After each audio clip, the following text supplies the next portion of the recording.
As a professional web creator, you're skilled at juggling it all. You deserve a platform that elevates your work. Wix Studio is built for designers, developers, and marketers who demand more. With high-end design capabilities, streamlined workflows, and robust business tools, build with AI-powered site mapping, seamless Figma to Wix Studio imports, no-code animations, and built-in responsiveness. Manage from one workspace, collaborate with teams, streamline workflows, and deliver projects without the chaos. Scale without the headaches. Reuse designs across projects, let infrastructure run itself, and handle more clients without burning out. From freelancer to agency, Wix Studio grows with your ambitions. Build, manage, and scale with hyper-efficiency on Wix Studio. Life insurers put life into the things you live for. The new factory that's hiring your neighbors. Maintenance on the bridge that keeps traffic flowing. The paycheck that puts pizza night on the table. Life insurers contribute $8 trillion to the U.S. economy through bond purchases and other investments, and protect the financial security of 90 million American families, like yours. See how life insurers put life into America at acli.com. Paid for by the American Council of Life Insurers. Whether you're into comedians roasting each other's life choices or turning yesterday's bad decisions into today's funny stories, Amazon Music's got the most ad-free top podcasts, included with Prime. Download the Amazon Music app and get in on the joke. Or go to amazon.com/ad-free comedy. That's amazon.com/ad-free comedy to catch up on the latest episodes without the ads. You want to grow your business. I mean, who doesn't? Constant Contact's marketing platform makes marketing way easier and way more effective. Even if you know nothing about marketing, you can easily create email, text, social, events, and digital campaigns in just a few clicks. It's why over 500,000 business owners trust Constant Contact for their digital marketing needs. Constant Contact, helping the small stand tall. Get a free 30-day trial when you go to ConstantContact.com. ConstantContact.com. Did you know that Game Pass or Pass is brought to you for free because of Spotify for podcasters? It's a totally free platform, and you can make a podcast today for free. Spotify for podcasters lets you record and edit podcasts right from your phone or computer. So no matter what your setup is like, you can start creating today. Then you can distribute your podcast to Spotify and everywhere else that podcasts are heard. And if you're thinking about taking your podcast to the next level with a video podcast, Spotify can help you too. With Spotify for podcasters, you can also earn money in a variety of ways that includes ads and podcast subscriptions. So what are you waiting for? Download the Spotify for Podcasters app or go to spotify.com/podcast to get started right now.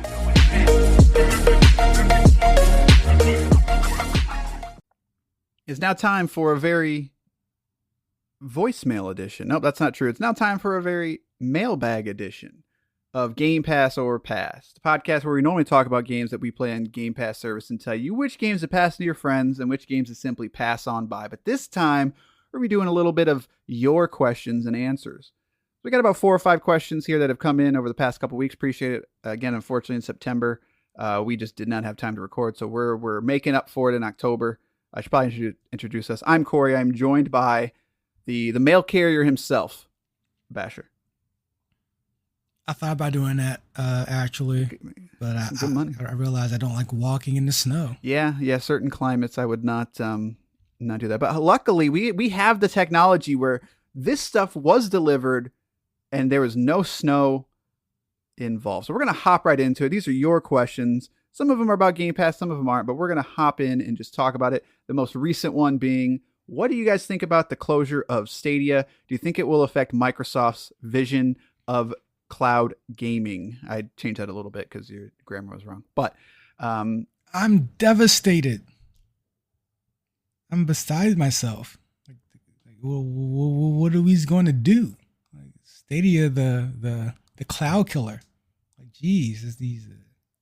Who would have thought Google would axe a platform so soon? Like, who saw that coming, guys? What I'll say is, like, it honestly lasted longer than I thought it was going to. When Google said that they were closing down their internal studios, I was like, yep, that ain't gonna happen. Here's what I'll say, and we've talked about Stadia when it was first announced. I think on our State of Game Pass, we were like, yeah, like other people are getting into cloud gaming. we're not ready for a exclusive cloud gaming platform. And if we were, or if Google was going to try it, I still say, and I will say to every single time, the business model made no sense. You had to pay for the games, which is fine, but then if you wanted to pay for them and play them in higher fidelity, like the 4K 120, and to get proper surround sound and HDR and things, you had to pay $10 a month on top of that. It's the Netflix model. It's if it's Netflix if you also had to buy the movies. Like right. Like exactly. that's the part, and they're the same price. Like, why would anybody pick Stadia over anything else? And the answer always is like, well, you don't have to buy the console. It's like, yes, but over the life of the product, you're going to end up spending more. Like, if you care about things like graphic fidelity and such, you're not streaming. You're not. It's just that simple. If you're like me and like, you know what? No, like I have an Atmos setup. I have a 4K TV. I have HDR. I'm not going to stream. I'm just not going to, because I care about those things. And I know that the streaming quality won't be as good. A. B. And on the flip side, if you don't care about that, the price still doesn't make sense for what you're getting. Right. Like it doesn't make any sense. Like from the very beginning. Right. And B, if you were going to try to convince me to use Stadia, you had to present it in a way to the hardcore gamer that made sense financially or from a gameplay perspective. And they offered a lot of things when they first talked about Stadia, about how they're doing all these exclusive features and like developers were going to be able to do exclusive things, and it had all this power. And then when they were going to, like there was no console. So it's like when they're going to be able to upgrade the hardware, and the hardware at the time was more powerful than the Series X, or the One X, because the Series X wasn't out yet. And it's just like, that's all fine and dandy, but then you had ports of like Cyberpunk and Red Dead Redemption 2 that looked worse than the Series or the One X version. So it's just like they made all these promises, and all those other features that they talked about when it came to exclusive multiplayer features, like being able to have a stream of your other players on a second screen. None of that stuff was there. So more expensive games because you had to pay on top of it to get the higher fidelity, plus the games cost the same amount. What were you thinking? I'm not surprised in the slightest at all. Like, I don't. And the thing is, like, a lot of gamers, although there's a vocal minority of console stands who just go to bat for the console and never switch and all that good stuff. But I think a majority of people who I think was sort of the audience, like not just gamers, but just people who wanted to game but didn't want to jump down in this deep rabbit hole of which console to get. I believe a lot of people, if you just present them with games and features, you can turn a few heads. To say, look at all the ports we got, doesn't do much. Like, especially to the gamer, like advertising to the gamer, look, you can play Assassin's Creed here. Like, so what? I'm already playing it on my Series X. Right. Like why am I switching for this? It reminds me one of the things of the Wii U. Like, when the Wii U was coming out, like they announced Project Cafe at the time. I was like, look at this tablet. Look at all the things we're going to be able to do. And then like the third party stuff came out, and it was like, oh, cool, you can have your map on it. And it's just like, and right. It's like, okay. It's like, also, it doesn't look as good or run as good as the other two platforms. And it's just like you have to take advantage of those things. And it blew my mind that first year that the Wii U came out, they didn't have a plethora of third-party developers at least coming to the stage and being like, this is why Tomb Raider will be best on Wii U. This is why Mass Effect 3 will be best on Wii U. This is why Call of Duty Black Ops will be best on Wii U. Look what we've done with this technology. And none of them did that. It's the same thing with Stadia. Just like they presented no reason to leave the platform you already like. one of the other things that really baffled me was the idea of the Alphabet company, I think it's called. Isn't that the company that owns Google Alphabet, or yeah. the umbrella company? You guys, like, billion-dollar company. If anyone said we're entering the game market and I turn ahead and acknowledge them, it would be like when Microsoft said it. Like, Microsoft was a billion-dollar company. It still is. When they said we're entering the market, it's like, what? Really? Okay, let's see what you got, because you have the bankroll to do this. Google even more so. So what threw me off immediately was that first year, you guys didn't grab every single high-profile developer that you could and just be like, here's money, make an exclusive. Let's get an exclusive Kojima game. Let's get an exclusive Bethesda game. Let's get an exclusive, like, you have the cash to do it. Like, and then, so to build off that, stories started coming out of the just kind of garbage deals they were making with small developers. Yeah. Like they weren't paying developers anything more, actually, a lot of times less than they were getting on Steam or PlayStation or Microsoft or even Nintendo. Like, so you have this bankroll, you won't use it, you offer developers pennies, and you expect to compete? Like, I don't understand. Yeah, and from a development standpoint, as well as, it's not like it was an easy port process either. And that's evident by the fact that supposedly this thing has way more power than the One X and the PlayStation 4 Pro did at the time. They advertised it was like 8.4 teraflops or whatever, and the One X was 6.4 teraflops or 6 teraflops, and the CPU was so much better. But those games looked worse. So clearly the development process was not a simple port job kind of thing. So you want them to port to this, but you also don't want to pay them.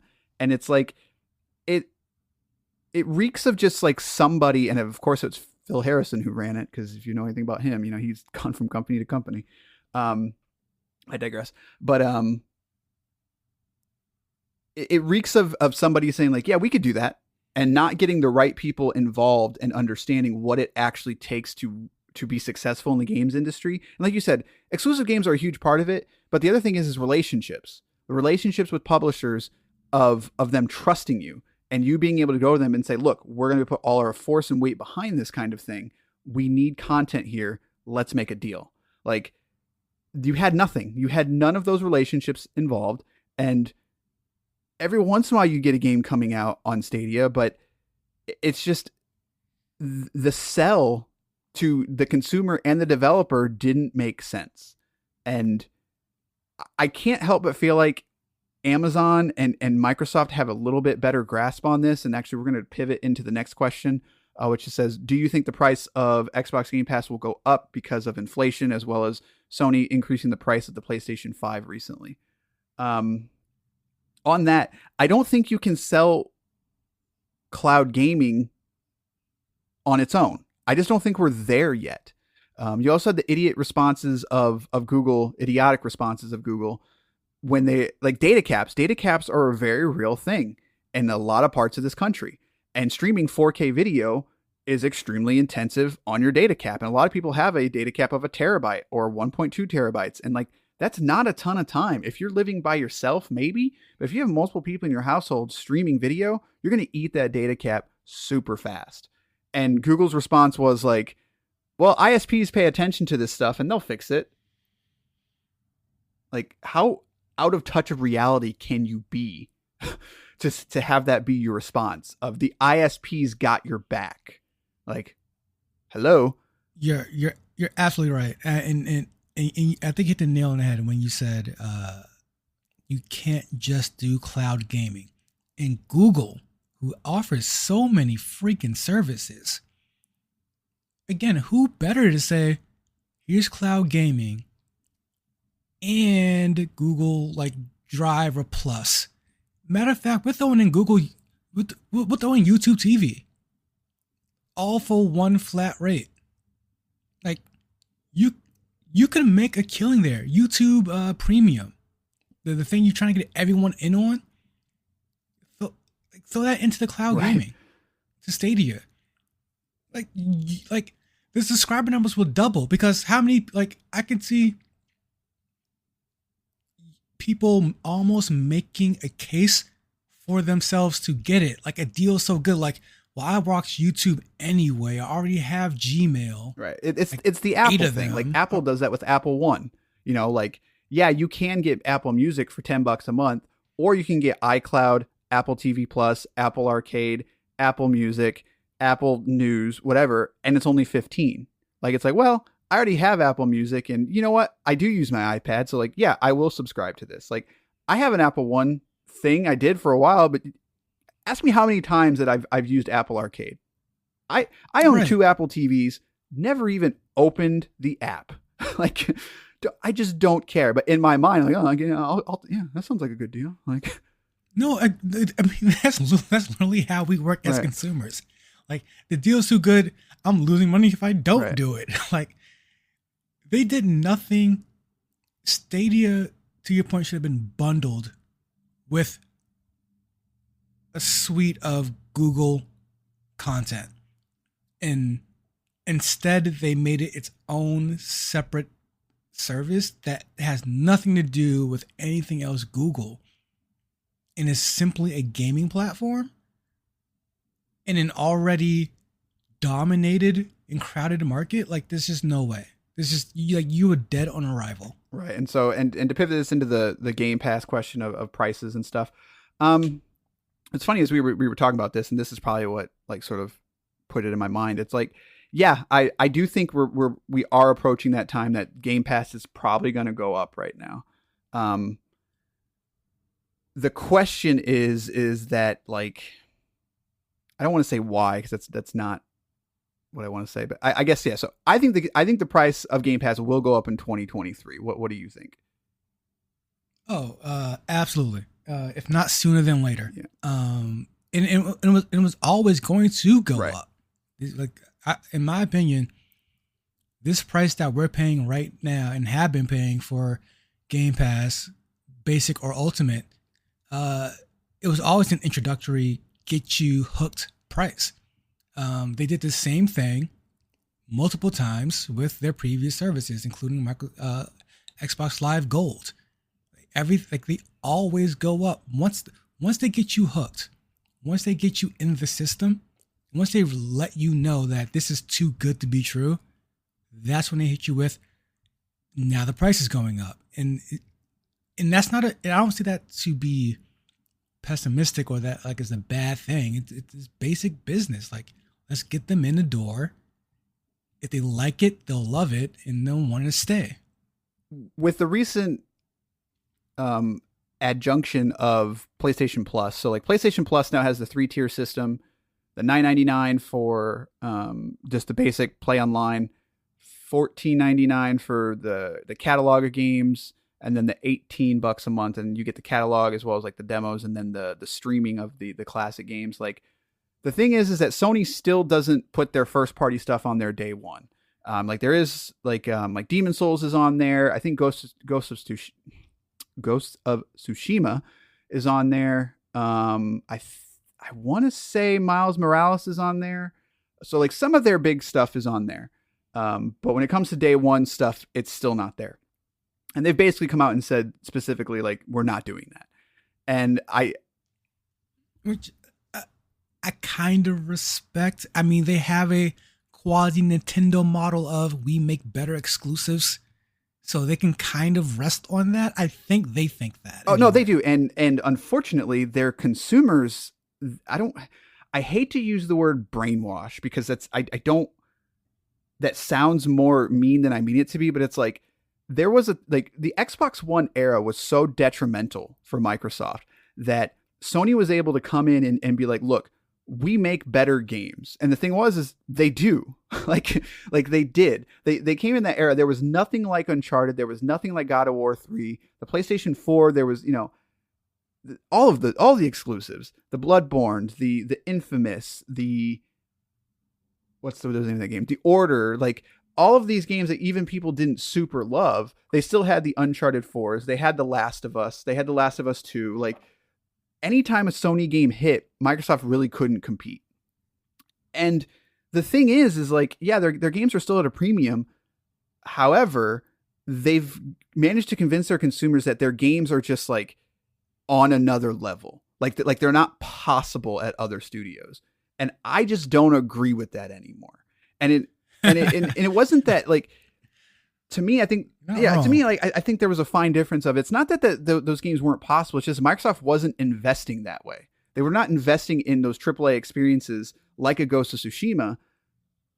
I mean, they tried. Kind of, yeah. But... like, they had a lot of bad bets. Like, Scalebound didn't work out for them. Phantom Dust didn't work out for them. Crackdown didn't work out for them. Like, we all know what happened with Halo. Like, they had a lot of bad bets. They had some good ones like Sunset Overdrive and Killer Instinct. Like, they had good games, but they were not investing in the same way.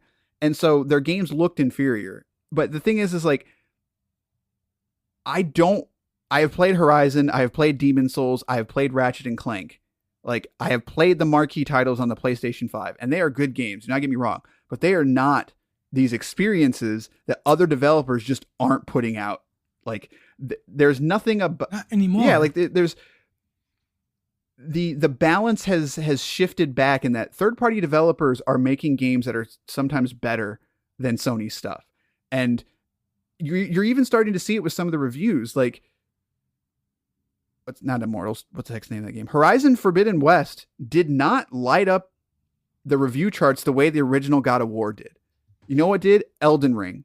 Like, Elden Ring is that game that is catching the imagination of everybody. When was like Immortals Phoenix? Jesus, Horizon Forbidden West came out. Nobody's talking about that game anymore.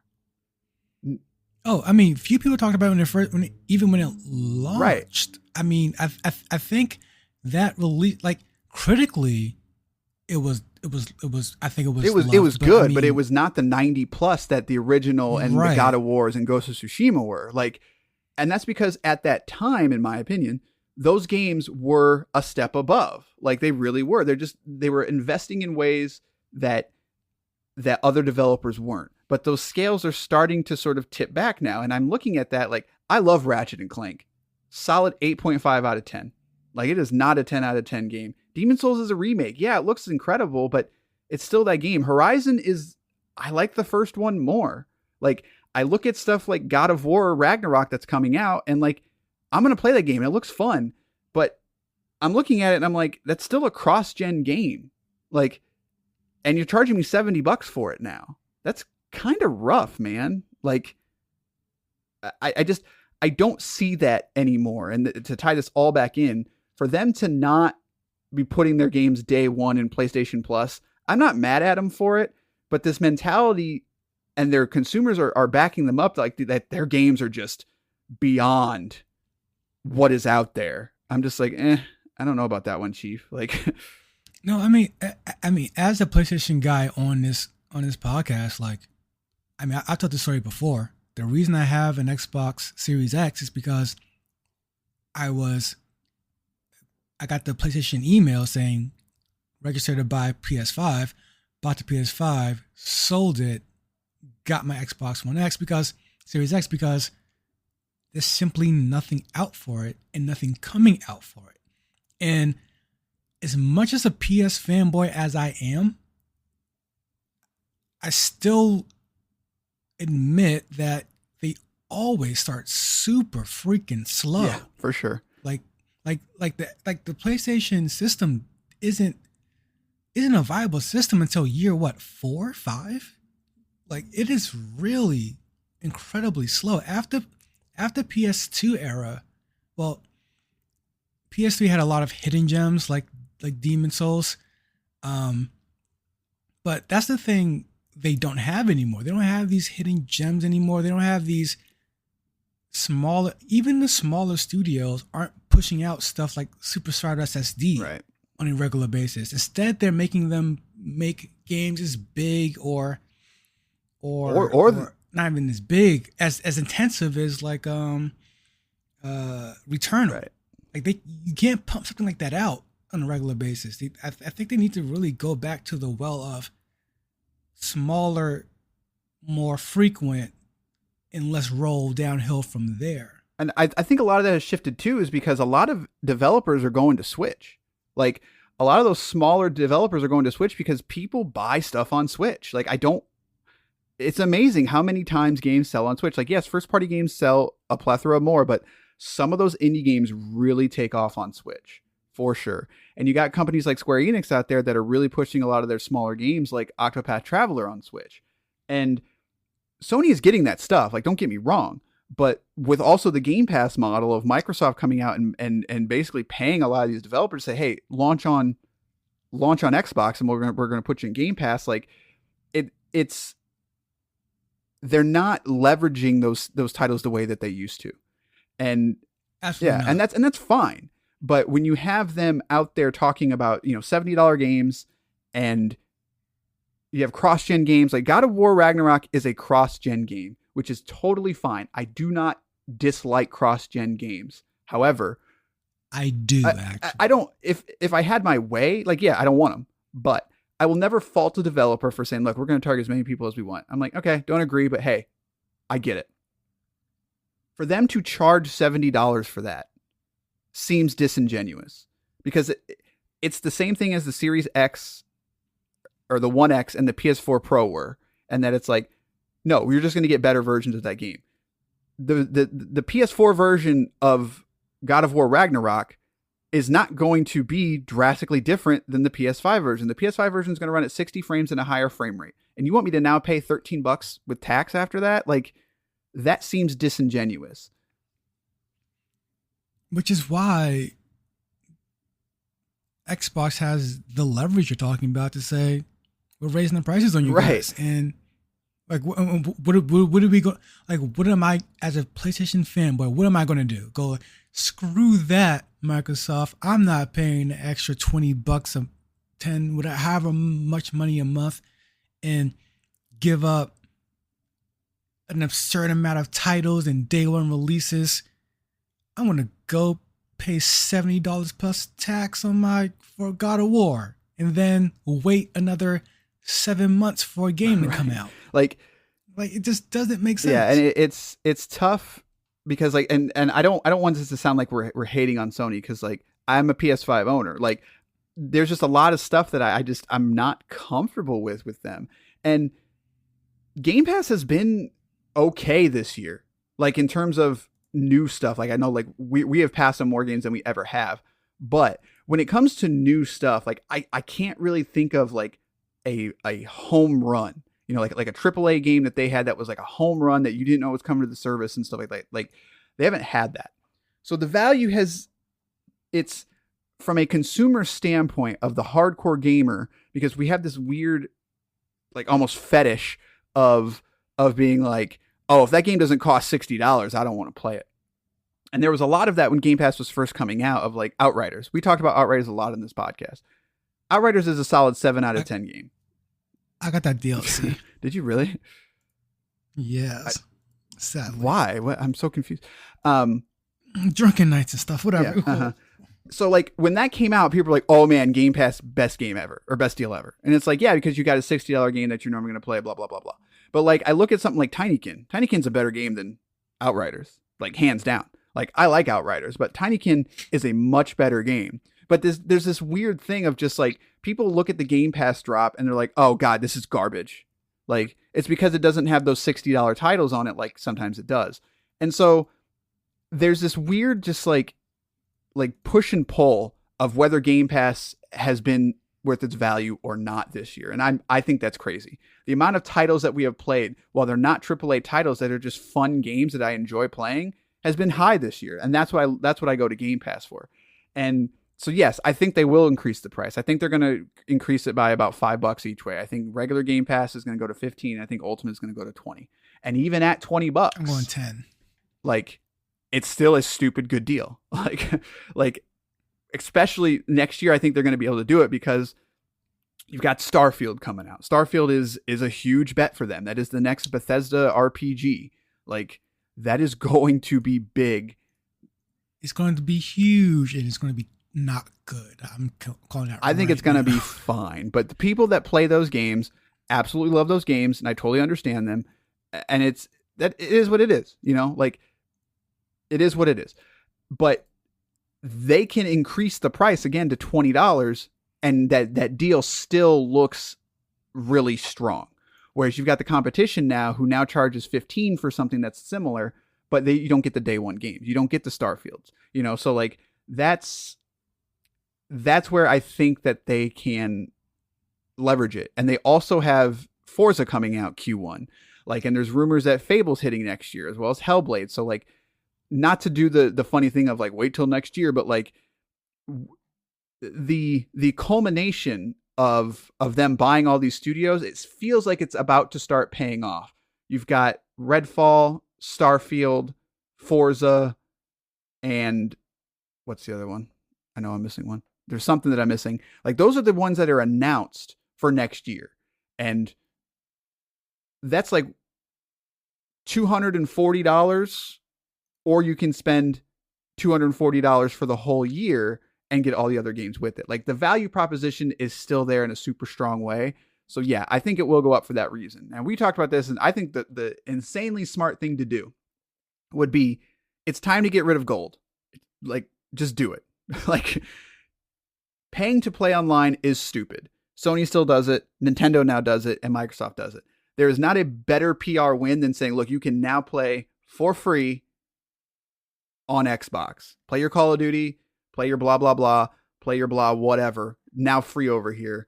But we're also increasing the price of Game Pass. Like, I think that's a win-win for them, because I don't think anyone's going to now think that Game Pass Ultimate is not worth it, because I think you can still look at the proposition of having Game Pass on PC, having cloud streaming, and Game Pass on console, and you're still be like, okay, that's worth it to me. And you can still have your base Game Pass for $15 on either PC or console, and you don't have to worry about the online play anymore. That's still comparable now to the competition at $15 of saying, I get the same thing over here and I get the day one games. Like, that's still a super, super strong proposition. Plus you get the PR win of saying, hey, you don't have to pay to play over here. Like, that's super strong. I think that would be a huge win for them, but that's just me. Oh, just do it. Just absolutely do it. I mean, again, like the way the zeitgeist works is the fanboys carry the torches for these companies. So by making it free, in quotation marks, when it's really just rolled into the price of Game Pass, you will see a bunch of fanboys on NeoGAF saying, look, we get to play for free while paying an extra $5-10 a month. Like, they'll carry that positive media presence for sure. Right. And the last question we're going to talk about here is the Activision deal, that is still, I don't want to say in limbo, but that still hasn't closed yet. And the question here is, I closed the page. Sorry. Let me see if I can get it back up. With a lot of pushback from UK regulators about the Activision Game Pass deal, do you think Microsoft will be successful in this merger? It's not really a merger. First of all, it is more of a acquisition. Not to be pedantic, absolutely. But no, I don't think there's any way that this stops. Like, oh no, I mean, all that means is someone in UK says, "You're not paying me enough. Like, can you do that? The more monies, please." Thank you. And like that plays a huge factor into next year. I think that deal will close next year, and I think that they're trying to get it closed in time for Diablo on Game Pass. Well, that'd be huge, man. Like, let me say this as a Game Pass subscriber, as a Game Pass supporter, even if I had my way, the EU would break it up. They would stop the merger. I've never been a fan of just major acquisition in the gaming industry. I personally do not support it. However, I get it. It's weird saying that as a subscriber. Like, it only benefits me, but I'm personally against it. So if by some weird way they do close it, or not close it, but break that up, like, I'd be 100% down for that, honestly. Yeah, I'm with you in that when the deal was first announced, I kind of didn't care. That's not true. I was just like, whatever. Like, Activision's not a failing company or anything. Call of Duty's still the biggest thing in the world, but Call of Duty going exclusive at the time, we thought, I was like, I don't like, yeah, that's big ramifications, but at the same time, like, it does create competition in a way. And I didn't hate it. I didn't love it. I was just like, like, we'll see. Now it's this, Phil Spencer talks out of both sides of his mouth all the time. Like when we had the Bethesda deal, he's just like, this is about bringing exclusive games to Game Pass. And now we've got the Activision deal. And he's just like, no, we're going to keep Call of Duty on everything. Like, why would that doesn't make any sense. Why would we make it exclusive? And it's just like, whatever, man. Like, I still think Phil Spencer's a smart guy. And I think he's a very smart guy. Like he's doing extremely well for Microsoft in the gaming section of it for sure. But there, just as a person who just wants better games, and I feel like you get the best games out of competition, I feel like Microsoft doing what Microsoft does in the business sector, and just by saying, okay, we're getting beat out, let's just buy them, I think it kills creativity. And I'm hoping with all these major acquisitions that hopefully this actually in a way steps up or makes PlayStation want to step up their process of how they make games and how often they put stuff out. Because I think worldwide, lifetime sales so far, PlayStation still has Microsoft by about 5 million consoles. It's not a huge lead. And on top of that, Microsoft has Game Pass subscribers onto a lot of these consoles. So it's like they don't even care that they're behind in sales. Whereas PlayStation needs people to buy these consoles, and they need people to buy these exclusive games for the attachment rate. I mean, that's where the money comes from, and it's going to be a lot harder if they don't do something to counteract this latest acquisition. You won't have Diablo. I believe soon enough. Like that, it won't be this year. It probably won't be next year. It might be next year. It might be the next installment. It won't be this installment, obviously. But Call of Duty, I think, might go exclusive. And at some point, you're going to need a shooter. You're going to need dungeon crawl. You're going to need these games. And I feel like this is the perfect time to say, hey guys, go out and make these games for us. Like, instead of putting all your eggs in the God of War basket once a year, go out and just start making these cool games again. Like, not everything needs to be 60 frames, 120 games. Like, just make cool games. Like, when you go back into the PlayStation timeline, PlayStation library, PlayStation history, games like, look at it. The perfect example would be Demon's Souls. That game, when it came out, looked like crap, played like crap. It was all around a crap game, but there was a premise there. A premise that people really jumped onto. And now look at what the Souls games are now. You don't need to put all your eggs in these huge baskets, and you can really just keep that brand going. You can compete with something as big as Game Pass. It's about putting out better games. Because as you said earlier, this has not been a great year for Game Pass. And there will be a lot of years where it won't be a great year for Game Pass. All Sony or even Nintendo's, which is already doing, has to do is make better games. And people will still beat those drums. Yeah, I think Microsoft is I don't think so there's all the talk about Call of Duty and exclusivity, and they're like, no, like the next 3 iterations will be on PlayStation, but that includes Modern Warfare 2, that includes Warzone 2, and whatever the game after that is. Right. And then after that, they were saying like, oh, like we offered Sony 3 years and they said no. And And I think for the first time they said that Call of Duty is taking a year off next year. So like the exclusivity thing is very easy to manipulate, because all Microsoft has to do is say, hey, look, we offered it to them. They said no. And Sony has been out there very much saying like, we don't support this. We don't think this is a good idea. It's going to kill creativity. There's no other company in the world that can make a game like Call of Duty. So like, it's a lot of corporate speak between two titans that are fighting, and I can't help but roll my eyes at both of them. Exactly. Like, yep. And it's just like, whatever. Like, Call of Duty going exclusive, yeah, like, and that's the thing is, I know that people love to crap talk Call of Duty, and we always sound like Call of Duty defenders of like, look, I like Call of Duty, man. I like Call of Duty. It's a fun game. They're not bad games. Yeah, like there's some bad ones here and there. Oh. I really didn't like Vanguard. I'm not alone in that one. A lot of people did not like Vanguard. Ghost is a terrible, terrible video game. But like there's ones that people love to crap talk, like Call of Duty Black Ops Cold War. A lot of people bought that game.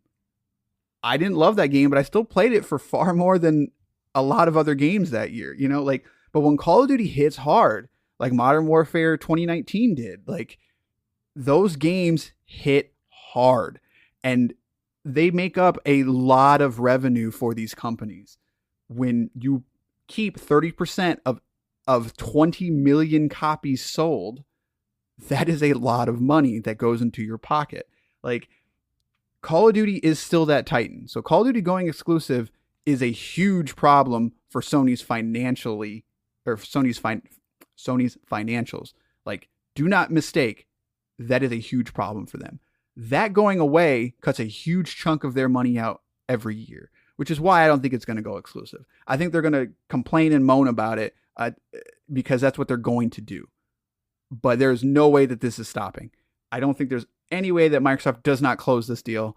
I don't think there's any way that Call of Duty does not end up on Game Pass. Everything that they get, Diablo will be on Game Pass, and while they're still going to be available on other consoles, there is no way those games do not end up on Game Pass, because that is the biggest advertisement for Microsoft, is that they don't have to keep it exclusive, because all they have to do is say, look, $70 over here, Game Pass over here.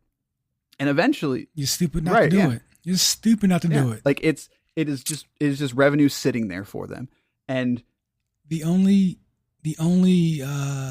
argument that they would have on the other side is, well, I get to keep my game. Sure. Which I know that's a very common thing, but you look at the attachment rate for digital to physical, and nobody cares. Very few people care. And I can't help but say I used to care more than I do now. Yes, I remember you did. Yeah, I remember you're a big proponent of like getting that physical, but I mean, I was an early adopter of, I think one of the earlier adopters of just kind of like, no, just make it all digital, because like, and only because people's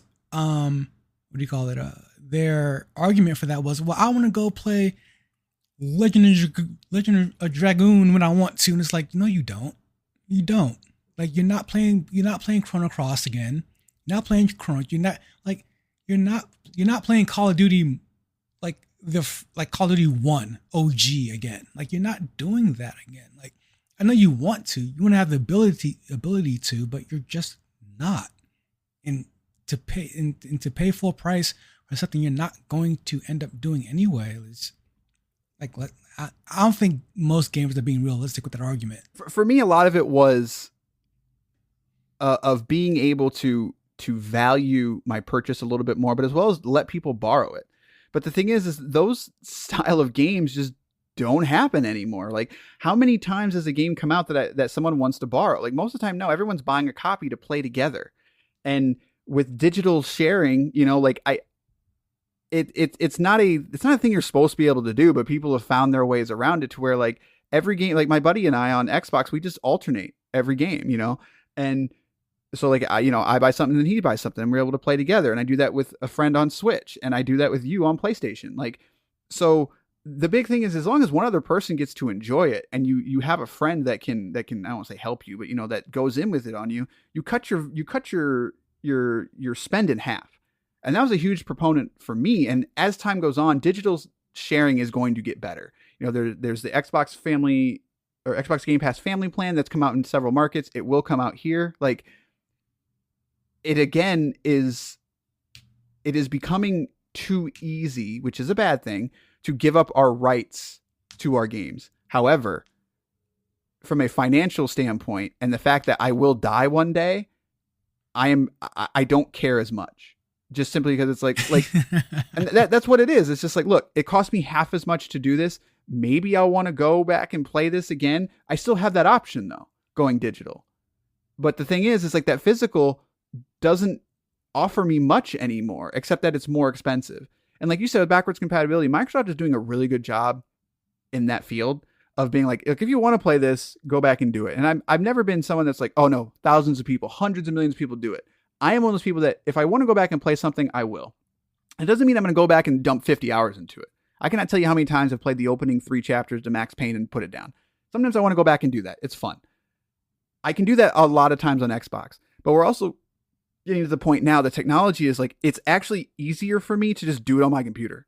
Like, not that I condone piracy, but if I would say it's much easier to get something that rhymes with Schmemulator and play those games. Like, dude, like people, I remember people were jumping down my throat talking about like, well, you can never play those PS2 titles ever again. I'm like, and fast forward to now, because this was like, what, 15 years ago now? Like, fast forward to now, it's like, you have the Schmemulator on your phone. Right. Like, it's ridiculous. Like, you don't need to pay these people exorbitant amounts of money just to play older titles anymore. And then the older titles that you want to play, like I see the headlines every now and then of Ubisoft shuts down this server, Microsoft shuts down this server.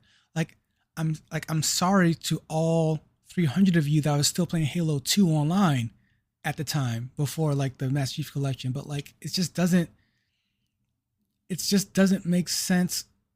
And I'm not arguing for business, I like obviously, but like it doesn't make good business sense to pay this amount of money a year for servers that 1,000 people are on. Like, it's time to move on at some point. Again, and it's like you said, I'm not advocating for business, but it's just like, not that people don't care, but it's just like, it's so small that like, I don't want to say I don't feel sorry for you, but it's like, look, man, that's life. Like, I don't, yeah. Really, and like, is. I don't know how else to say it. And like, look, if in a perfect world, like, yeah, I wish the original Xbox servers were on, because I would love to throw an Unreal Championship 2. Crimson Skies all day.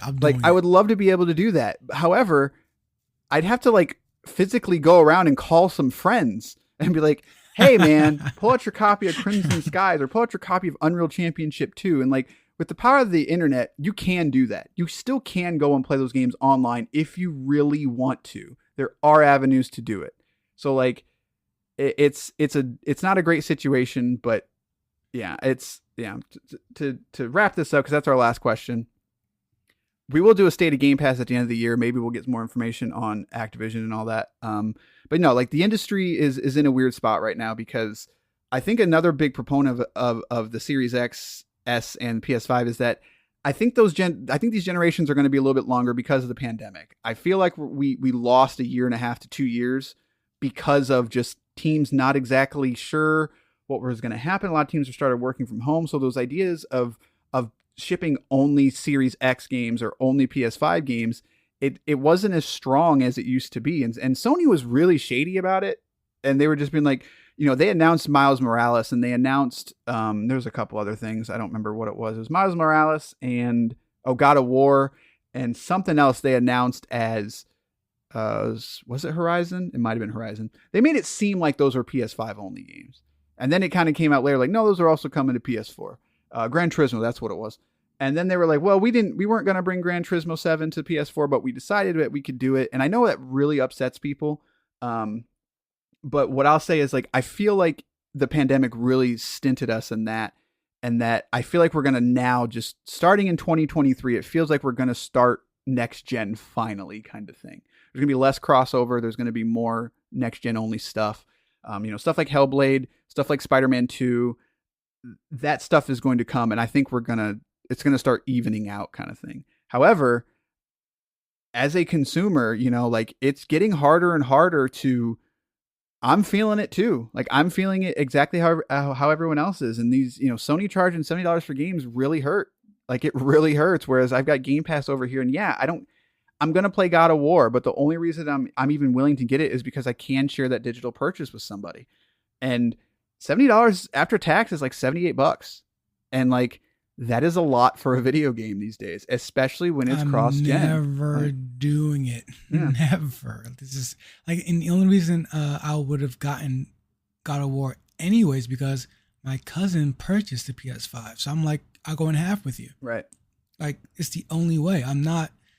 The idea of purchasing a game at $70 compared to a service where it's $15 a month.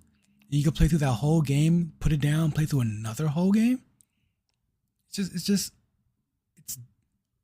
actually kind of dumb. It is. And I know people want to have the conversation of Game Pass is making games worse and all that. And it's just like, we'll go into that in the Game Pass of the year, but it's like, bro, like you cannot look at Game Pass and blame it for that because the entire industry was doing this. Right.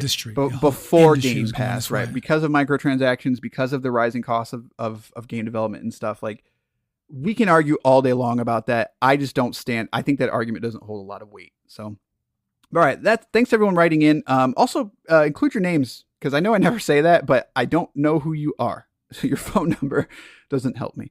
But to everyone that wrote in, appreciate it. We're going to be talking about some games coming up. Scorn's coming out. I've been playing some other stuff. You've been playing some stuff. So we're going to make up for September here in October. And then November, probably going to be a little bit lighter again. But then December, we've got Game of the Year and all that fun stuff. Game of the Year is going to be, we're going to have to set aside probably like a day for Game of the Year. Actually, no, I was thinking about that actually. Not really. Because I would say half the passes are just, we could eyeball like those are good, but they're not great. See, and I started doing that already, and I honestly we say this every year, but this year it's like Microsoft and E3. Just wait till next year. There's a lot of games that I think are really good, but the thing is there are no like standout. Oh, I got you. Yes, that's where right. Like this is the best game of the year, and it's like. Right. I really like this game, but is it better than this game kind of thing? So we will see. And originally Starfield was going to be kind of the Starfield and Redfall were going to be kind of like the weird wrenches because it's like, well, those are going to be those AAA experiences, but those got pushed to next year. So, and we'll talk about Microsoft's lineup next year and stuff like that. In our State of the Game Pass, stuff like that. So, all right, that's going to do this bonus episode of Game Pass or Pass. We'll see you next time with a regular episode on some Game Pass games. Good day, sirs. As a professional web creator, you're skilled at juggling it all. You deserve a platform that elevates your work. Wix Studio is built for designers, developers, and marketers who demand more. With high-end design capabilities, streamlined workflows, and robust business tools, build with AI-powered site mapping, seamless Figma to Wix Studio imports, no-code animations, and built-in responsiveness. Manage from one workspace, collaborate with teams, streamline workflows, and deliver projects without the chaos. Scale without the headaches. Reuse designs across projects, let infrastructure run itself, and handle more clients without burning out. From freelancer to agency, Wix Studio grows with your ambitions. Build, manage, and scale with hyper-efficiency on Wix Studio.